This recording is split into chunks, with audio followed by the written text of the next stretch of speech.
The space station was a noisy place, especially in the food court. With a dozen species mingling, a certain level of background chatter was inevitable. Still, I was ready to leave. Waving goodbye to a few crewmates lingering at the tables, I chose a peaceful hallway lined with nature murals over the faster, flashier concourses. The paintings of orange and purple alien hills, set against a glittery stars-capped ceiling, were a welcome change. The hubbub faded as I walked, but soon I heard a new sound, violent coughing. Rounding a corner cautiously, I found a sitting area adorned with potted alien plants. A fellow human was leaning against a bench, coughing so hard he could barely breathe. His nice clothes, likely for a job interview, were soaked in sweat. A bag of belongings lay spilled at his feet, alongside the shattered remains of what had clearly been an inhaler. Nearby, two long-necked aliens stood, their beaky faces locked in a silent stare-off, ignoring the struggling man. I rushed over, asking, "Hey, do you need help?" He grimaced and nodded, pointing at the broken inhaler and miming a stomping motion. It didn't take much imagination to picture a heavy-footed alien at the food court accidentally crushing it.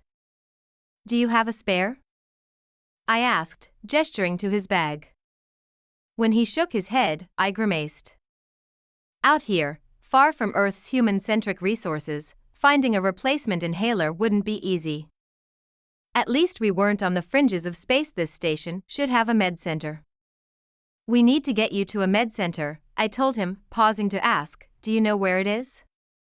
He shook his head again. Frustrated, I turned to the two aliens. "Hey, do you know the way to the med center?" One turned his head to face me. "Do you mind? We're in the middle of something here. This person could die." I snapped. With an indifferent shrug, he replied, "It's your child, not ours." "He's not my child," I exclaimed. "He might even be older than me." "Then why do you care?"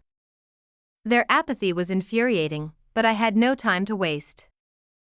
The man's coughing worsened as he struggled for air. "I'll find a map," I said, pulling out my phone. The man bent to gather his belongings but nearly collapsed.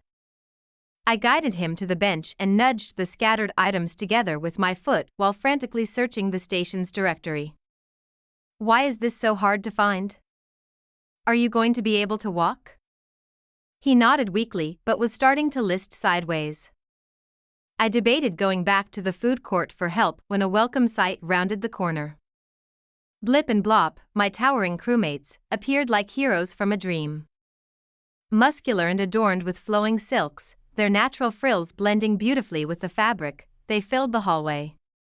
"What's happening?" Blip asked, her voice steady and strong.